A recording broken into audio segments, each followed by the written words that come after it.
everyone. Welcome to Shell Point Today for Monday, September 7th, Labor Day. I'm Adam Brown. On today's show, Cory of the Legacy Foundation will talk with attorney Kevin Kyle about designation of healthcare surrogates, living wills, and power of attorney. And Heather Battey of Resort Services visits with fitness coordinator Cheryl Cooper to find out what to do when your workouts hit a plateau. But first, we want to remind you of an outing tomorrow in Fort Myers. Jingdu Japanese Buffet is highly recommended by Shell Point residents. This lunch destination offers an assortment of delicious selections, including sushi. Prices range from $8 to $15. Court pickups begin at 10:30 a.m. on the island, so make sure you sign up. Well, today is Labor Day, so happy Labor Day. Here's some historical information about the holiday. How's this for a strange idea? A day off from work in honor of work itself. Actually, that is what Labor Day, celebrated in the United States and Canada on the first Monday of every September, is all about. The first American Labor Day was celebrated in New York City on September 5th, 1882, as thousands of workers and their families came to Union Square for a day in the park. It was not a national holiday, but had been organized by a union to honor workers and their hard efforts with a rare day of rest, halfway between July 4th and Thanksgiving. In 1938, during the Great Depression that left millions without jobs, President Franklin D. Roosevelt signed a law calling for an 8-hour workday, a 5-day work week, and an end to child labor, as America and Canada celebrate Labor Day. Okay, enough of the history lesson.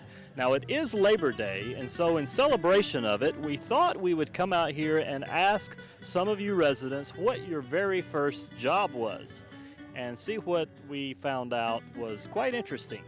What was your very first job that you had? What did you do?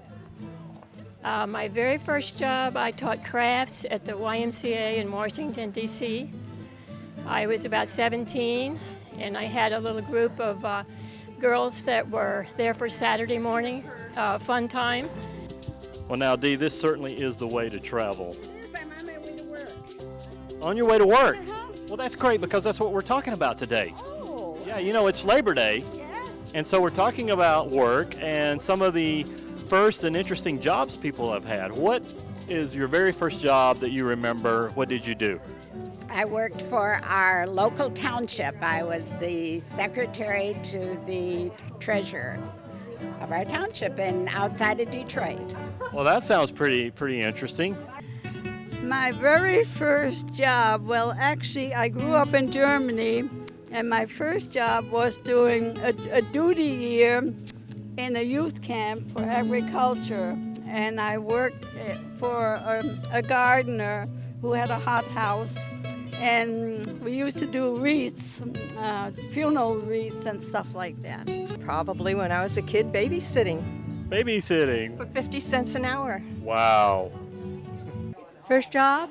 Oh, I think I walked dogs from the time I was able to walk because I love them, and I think that was the first one, yes. I worked part-time with Delta Airlines while I was in school. Kind of Oh, that sounds fun. Yeah. What'd you do? Well, I was in their engineering department. Back then, I had to go across the airport quite a bit, and I could drive my private car all the way around the airport on the runway. Oh, wow. You couldn't do that now. No, I had to look out for planes. But that was fun. Isn't that great, finding out all about some of the first jobs that residents once had? You know, all over the country today, people are taking a day off in celebration of Labor Day, and we want you to celebrate as well. Happy Labor Day, and we'll see you again tomorrow. And now, Cory of the Legacy Foundation wants you to think about estate planning. Who will handle your financial affairs and important health decisions if you are unable to? Jeff returns today with attorney Kevin Kyle, who is licensed in wills, estate planning, and taxes. They are going to discuss the importance of designating a healthcare surrogate, living wills, and assigning power of attorney. Hi, this is Cory from the Legacy Foundation here at Shell Point, and we're joined today by Kevin Kyle, a estate planning attorney with the law firm of Green, Schoenfeld and Kyle. Kevin's board certified in estates, trusts, wills, and taxes. And Kevin, thank you for joining us today. Thank you for having me, Jeff. Our topic today is designation of healthcare surrogates, living wills, and durable powers of attorney. So, Kevin, we all know that it's important to have people in place, at a point in life where we may be not able to help ourselves. Can you tell us a little bit about the importance of durable powers of attorney? Well, I generally suggest that anyone over the age of 18 have a durable power of attorney and a living will and healthcare surrogate designation. And generally, these documents do two primary things. The power of attorney, of course, says who do you want to make your financial affairs and handle your financial decisions if you cannot. So it's important that everyone have one of these documents to say, here's who I want to make my financial decisions for me, in what order if I cannot.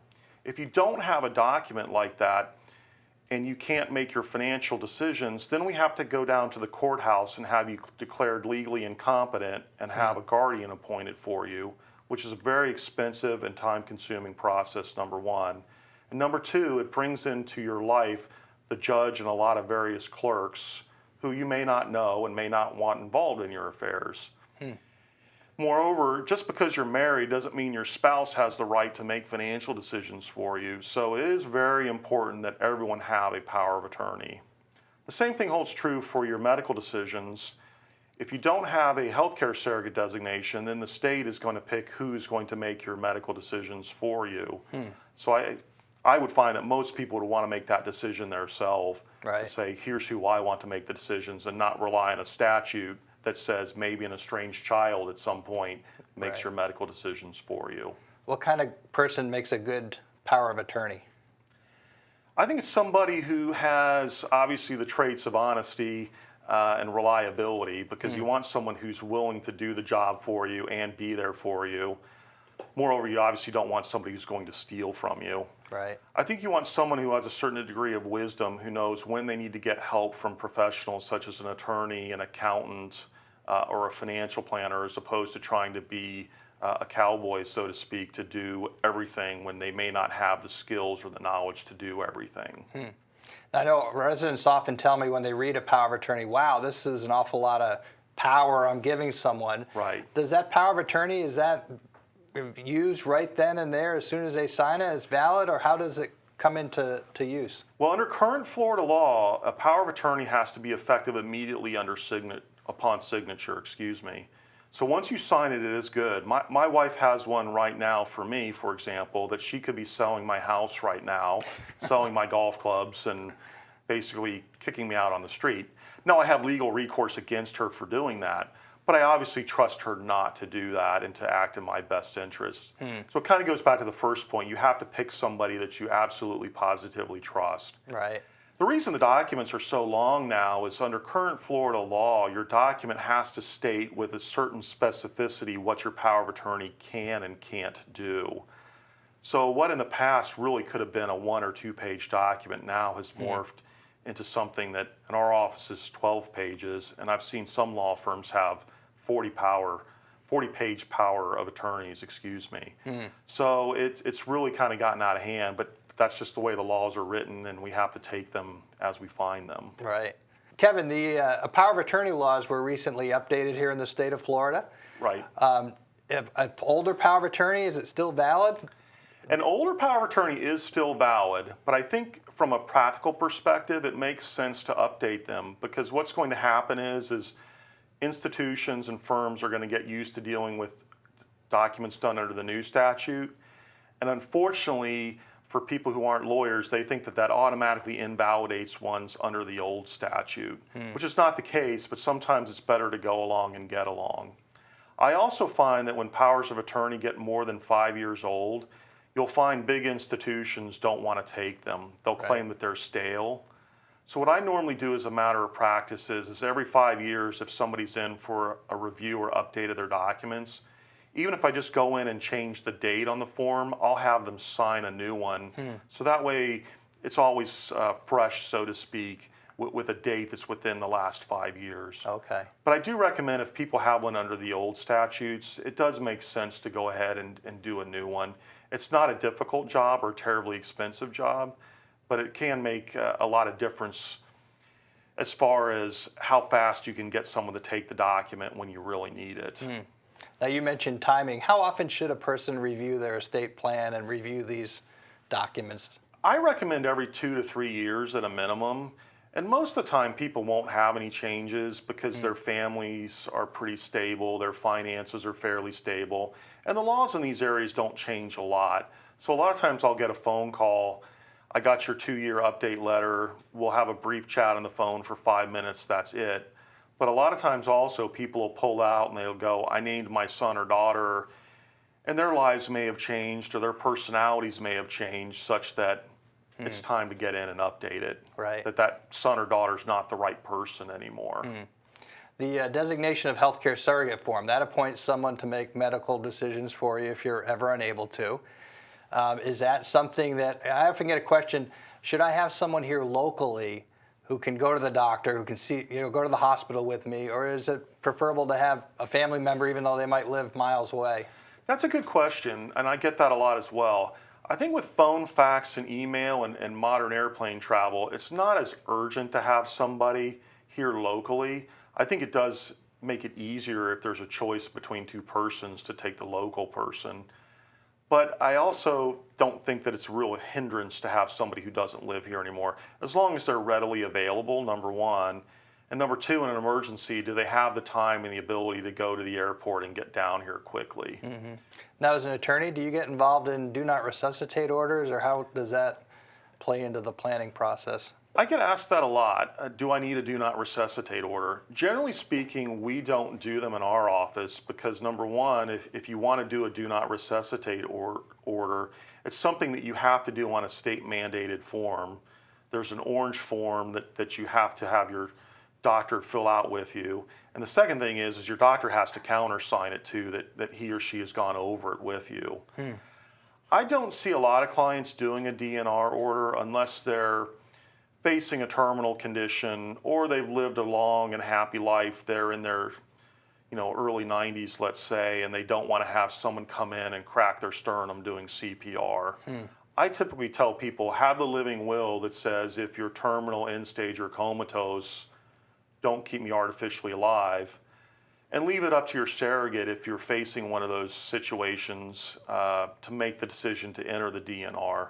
So that way you get to the hospital, get to the clinic, and the doctors work you up before you make that decision to enter the DNR.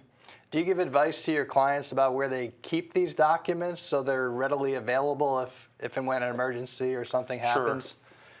What we do in our office is we'll keep copies in our file. We also keep copies in our computer system. So that way if clients do need to get at them very quickly or need them emailed somewhere, we can do that. We also anymore often give the clients the documents in electronic form to keep on their computers or to even email to their children so their children have them. As far as the originals themselves, I do recommend people put them in a firebox or strongbox in their house that is readily accessible, or a safety deposit box. If you use a safety deposit box, you just need to make sure that one of your heirs or children are able to access it after your death. We also give clients a nice binder with copies to keep in their office, so if they need to make copies for people, they can. I do find more and more people are keeping them in strong boxes in their houses, either because people don't want to have a safety deposit box, or anymore, sometimes it's hard to get access to a safety deposit box after death. Great. Well, we appreciate you being here with us today, Kevin, and sharing this great information with us. And if you have a question about your healthcare surrogate, living will, or power of attorney, please feel free to call the Legacy office and call Kevin Kyle, again with the law firm of Green, Schoenfeld, and Kyle. We thank him for being here with us today, and thank you for watching today's program. Okay, so if you are making efforts to take care of yourself by eating right and exercising on a regular basis, great job. But have you hit a plateau? Have you lost the excitement and motivation lately? Are you getting frustrated or tired of doing the same old thing? Well, Heather Battey of Resort Services speaks with fitness coordinator Cheryl Cooper to find out about an upcoming Health Connections class on what to do when your workouts hit a plateau. Hi, I'm Heather Battey with Resort Services, and today I'm here with fitness coordinator Cheryl Cooper. We're going to talk about her upcoming Health Connection program called Have Your Workouts Hit a Plateau? So, what does that even mean, have your workouts hit a plateau? Well, first of all, maybe people don't even know if they've hit a plateau. So basically what we're going to talk about and go over are different ways that you may hit a plateau, such as, are you bored with your workout? Are you tired of doing the same old thing? Are you getting frustrated? Are you getting tired? Are you overeating too much? Are you feeling sluggish? I mean, there are so many different things we can kind of go over on this topic. But basically what I'd like to do is stick with diet and exercise and maybe talk about wardrobe and, you know, just kind of see what people need out there and, you know, go with it that way. Because I bet a lot of people don't even realize that, you know, first of all, you need to take rests. A lot of people think they need to work out every day. So will you talk about that too? Absolutely. Sleep is so important and you don't realize it. And so, yeah, that'll definitely be a topic that we will go over. And you said wardrobe. Do you think sometimes you need a new outfit just to get yourself back going again? Absolutely. You know, dark colors sometimes make it a dark day. Oh, that's true. So this program is actually going to be at the social center. Yes, it's going to be at the social center, and it's going to be a one-time class. It is going to be at 10:15, and it'll be 45 minutes or so. You know, it depends on how many questions and answers that need to be answered. And it'll be on September the 9th. Well, perfect. It sounds great. It certainly sounds like a fun and interesting class. So make sure you sign up at one of the service desks to go to Cheryl's program, have your workouts hit a plateau. And don't forget, there's going to be some swag. Some swag. She's going to be giving things away, so you definitely don't want to miss this program. I'm Heather Battey with Resort Services, and make it a great day. Thanks. And now it's time to check out today's happenings, menus, and Village Church connections. Right after this, listening to the Words update from David Howenstein. Welcome to Listening to the Words for the week of September 7 through 13. The week begins with Labor Day, ends with Grandparents' Day, and includes Patriot Day, honoring those killed on 9/11/2001. Labor Day seems to sum up the summer for some of us, while for others it's time to look ahead to fall. The program begins with two very different looks at the American yard sale. Then examining the mystery behind the nursery rhyme about Little Miss Muffet on her tuffet eating curds and whey.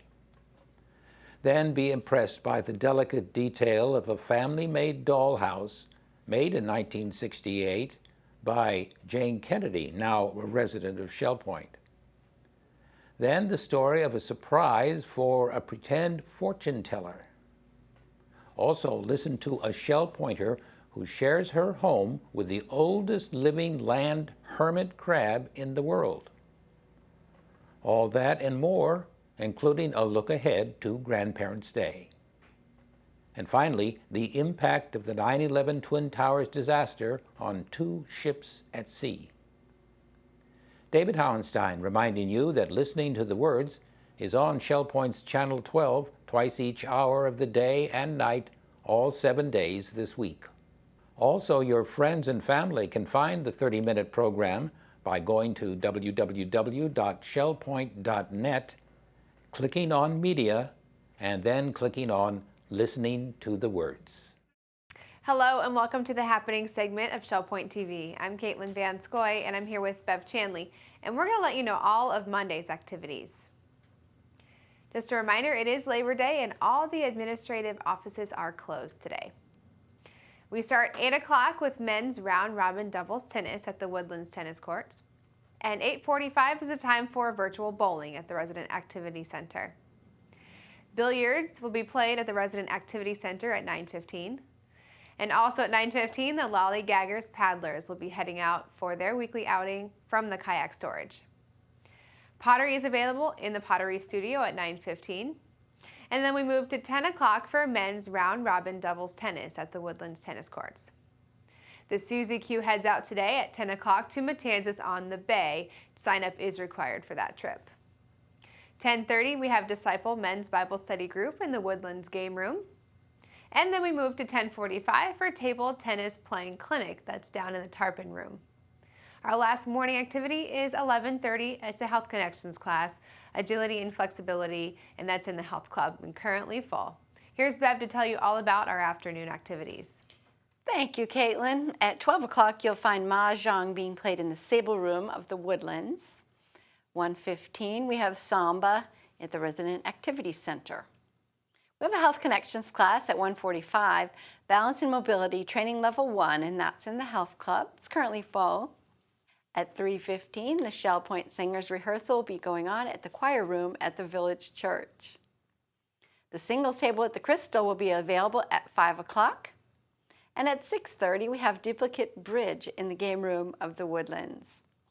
Well, that wraps up Monday's activities, and we'll see you back here again tomorrow. Menus for Monday. The Crystal Room will be featuring a Labor Day lunch buffet from 11 a.m. till 2 p.m., and they will be closed for dinner. The soup of the day is vegetarian chili.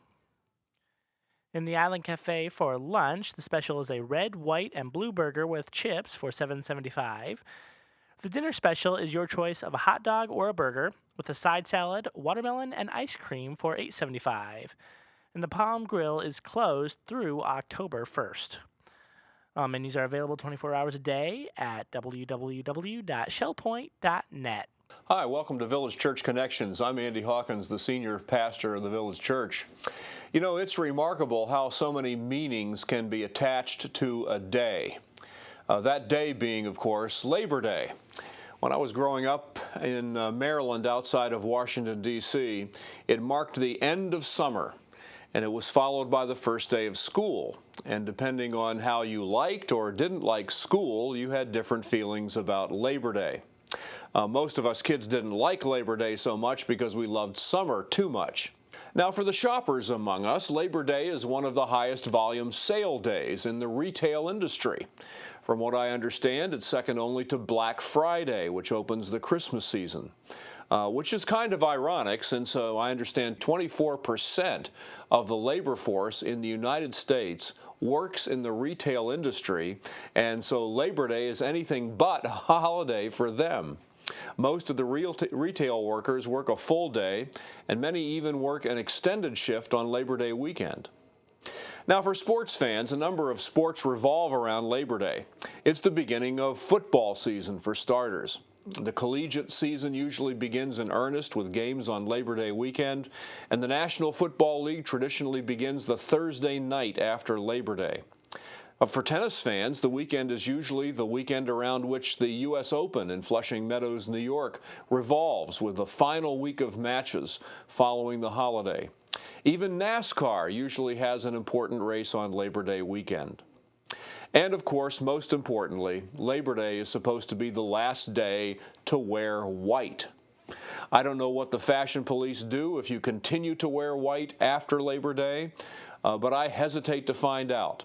Truth be told, ever since Jean and I moved down here to Florida, we've become hopelessly confused about how to dress for which season. But all of those meanings, from school calendars to shopping to sports to fashion, have really nothing to do with the original meaning of Labor Day.